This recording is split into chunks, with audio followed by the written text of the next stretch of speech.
September 1ನೇ ತಾರೀಕಿಂದ ಸಾಮಾನ್ಯವಾಗಿ ಕರ್ನಾಟಕ ರಾಜ್ಯದಲ್ಲಿ ಮದ್ಯದ ದರಗಳು ಸ್ವಲ್ಪ ಪರಿಷ್ಕೃತಗೊಳ್ತವೆ. ಯಾಕಂತ ಹೇಳಿದ್ರೆ ಕಳೆದ ಬಜೆಟ್ನಲ್ಲಿ ನಮ್ಮ ಮುಖ್ಯಮಂತ್ರಿಯವರು ಒಂದು ಹೇಳಿದರು, ಎಲ್ಲ ಬ್ರ್ಯಾಂಡ್ಗಳು ನೆರೆಯ ರಾಜ್ಯಗಳೊಂದಿಗೆ ಹೊಂದಾಣಿಕೆ ಮಾಡಿ ನೆರೆಯ ರಾಜ್ಯಗಳಿಗಿಂತ ಜಾಸ್ತಿ ಇಲ್ಲದಾಗೆ ಕರ್ನಾಟಕದ ಕೆಲವು ಬ್ರ್ಯಾಂಡ್ಗಳನ್ನು ಮಾಡ್ತೇವೆ. ಆವಾಗ ಸುಮಾರು ಸೋರಿಕೆ ಆಗುವಂಥ ಸುಮಾರು 1000 ಕೋಟಿ ವರಮಾನ ರಾಜಸ್ವವಾಗಿ ಬರ್ತದೆ ಅಂತೇಳಿ ಅವರ ಒಂದು ಅಂಬೋಣ. ಸರಿ ಇದೆ. ಇದು ಯಾಕಂತ ಹೇಳಿದ್ರೆ ಇವತ್ತು ನೀವು ನೆರೆಯ ರಾಜ್ಯಗಳಾದ ಮಹಾರಾಷ್ಟ್ರ, ಆಮೇಲೆ ಡೆಲ್ಲಿ ಮತ್ತು ಗುರ್ಗಾಂವ್, ವಿಶೇಷವಾಗಿ ಗೋವಾ, ಇಲ್ಲೆಲ್ಲ ನಾವು ವ್ಯತ್ಯಾಸವನ್ನು ನೋಡಿದ್ರೆ ನಮ್ಮ ರಾಜ್ಯದಲ್ಲಿ ಇರ್ತಕ್ಕಂಥ ಈ ಯಾರು ದುಬಾರಿ ವೆಚ್ಚದ ಮದ್ಯಗಳಿದ್ದಾವೆ ಅವುಗಳೆಲ್ಲಕ್ಕಿಂತ ಸುಮಾರು 2-3 ಪಟ್ಟು ಕಡಿಮೆ ದರದಲ್ಲಿ ಅಲ್ಲಿ ಮದ್ಯ ಸಿಗುತ್ತೆ. ಸೊ ಒಂದು ವಿಸ್ಕಿಗೆ 2,000 ರೂಪಾಯಿ ಕರ್ನಾಟಕದಲ್ಲಿ ಸಿಕ್ಕಿದ್ರೆ ಅಲ್ಲಿ 500 ರೂಪಾಯಿ ಕೊಟ್ಟರೆ ಆ ವಿಸ್ಕಿ ಸಿಗುತ್ತೆ. ಸೊ ಅದರಾಗಿ ಹೆಚ್ಚಿನ ಗ್ರಾಹಕರು ಏನು ಮಾಡ್ತಾ ಇದ್ರು, ಬೇರೆ ರಾಜ್ಯಗಳಿಂದ ಮದ್ಯವನ್ನು ಕರ್ನಾಟಕಕ್ಕೆ ತಂದು ಕುಡಿತಾ ಇದ್ರು. ಇದರಿಂದ ಸುಮಾರು 2-2.5 ಸಾವಿರ ಕೋಟಿಯಷ್ಟು ವರಮಾನ ಸರ್ಕಾರಕ್ಕೆ ಲಾಸ್ ಆಗ್ತಾ ಇತ್ತು. ಇದನ್ನು ಮನಗಂಡು ಸರ್ಕಾರ ಒಂದು ಒಳ್ಳೆಯ ನಿರ್ಧಾರವನ್ನು ಮಾಡ್ತು.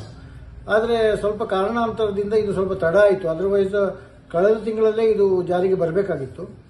ಈಗ ಸೆಪ್ಟೆಂಬರ್ 1ರಿಂದ ಬರುತ್ತೆ ಅಂತಕ್ಕಂಥ ಒಂದು ದಟ್ಟವಾದಂಥ ವದಂತಿ ಕೂಡ ಇದೆ. ವದಂತಿ ಅಂದರೆ ಏನು ಅಂತ ಹೇಳಿದ್ರೆ ಸರ್ಕಾರದ ಮಟ್ಟದಲ್ಲಿ ಇದು ಓಕೆ ಆಗಬೇಕಾಗಿತ್ತು. ಅಧಿಕಾರಿಗಳು ಮತ್ತು ಇದನ್ನು ಒಂದು ಸುರಕ್ಷಿತವಾದಂಥ ಒಂದು ವ್ಯವಸ್ಥೆಯನ್ನು ಮಾಡಿದ್ದಾರೆ. ಈಗ ಮುಖ್ಯಮಂತ್ರಿಗಳು ಕೂಡ ಇದಕ್ಕೆ ಒಪ್ಪಿದ್ದಾರೆ ಅಂತ ತಿಳಿದು ಬಂದಿದೆ. ಬಹುಶಃ ಇದು ಆದರೆ ಒಂದು ಸುಮಾರು 2,500-3,000 ಇರತಕ್ಕಂಥ ಮದ್ಯ ಕರ್ನಾಟಕದಲ್ಲಿ ಸುಮಾರು 500 ರೂಪಾಯಿ ಒಂದು ಬಾಟ್ಲಿಯಷ್ಟು ಕಡಿಮೆ ಬೆಲೆಯಲ್ಲಿ ಸಿಗುತ್ತೆ. ಗ್ರಾಹಕರಿಗೆ ಬಹಳ ಒಳ್ಳೆಯದಾಗ್ತದೆ.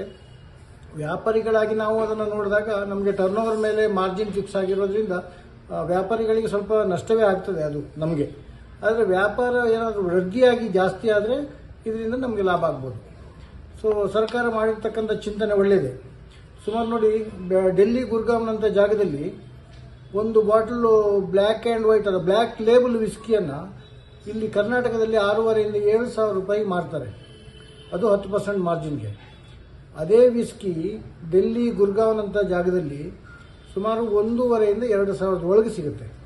ಸೊ 4,500 ರೂಪಾಯಿ ಒಂದು ಬಾಟ್ಲಿಗೆ ಕಡಿಮೆ ದರದಲ್ಲಿ ಸಿಗಬೇಕಾದ್ರೆ ಏನು ಮಾಡ್ತಾರೆ, ಹೆಚ್ಚಿನ ಜನ ಎಲ್ಲಿ ಪ್ರಯಾಣಿಕರಿದ್ದಾರೆ ಕರ್ನಾಟಕದಿಂದ ಅಲ್ಲಿಂದ ಬರುವಾಗ 5 ಬಾಟ್ಲು 6 ಬಾಟ್ಲಿ ಖರೀದಿ ಮಾಡಿ ತರ್ತಾರೆ. ಹಾಗೆ ಗೋವಾ ರಾಜ್ಯದಲ್ಲೂ ಕೂಡ ಇದೇ ರೀತಿಯ ವ್ಯವಸ್ಥೆ ಇದೆ. ಆಮೇಲೆ ಎಲ್ಲ ರಾಜ್ಯಗಳಲ್ಲೂ, ನೆರೆಯ ರಾಜ್ಯಗಳಲ್ಲಿ, ನಮ್ಮ ಹೈಯರಿಗೆ ಮಹಾರಾಷ್ಟ್ರದಲ್ಲೂ ಕೂಡ ಈ ದುಬಾರಿ ವೆಚ್ಚದ ಮಧ್ಯೆ ಕರ್ನಾಟಕಕ್ಕಿಂತ ಕಡಿಮೆ ರೇಟಲ್ಲಿ ಸಿಗ್ತದೆ. ಸೊ ಆದ್ದರಿಂದ ಕರ್ನಾಟಕಕ್ಕೆ ಲಾಸ್ ಆಗ್ತಾ ಇತ್ತು. ಆಮೇಲೆ ಇನ್ನೊಂದು ಸಣ್ಣ ಬದಲಾವಣೆ ಏನಾಗುತ್ತೆ ಅಂತ ಹೇಳಿದ್ರೆ ಚೀಪರ್ ವಿಸ್ಕಿ.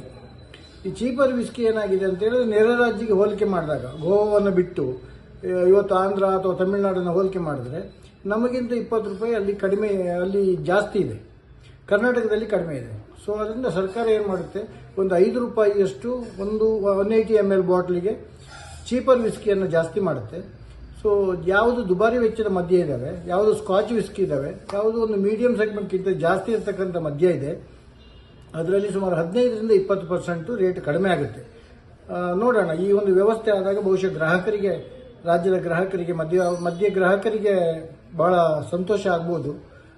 ನಾವು ಸೆಪ್ಟೆಂಬರ್ 1ರಿಂದ ಇದನ್ನು ಕಾದು ನೋಡೋಣ.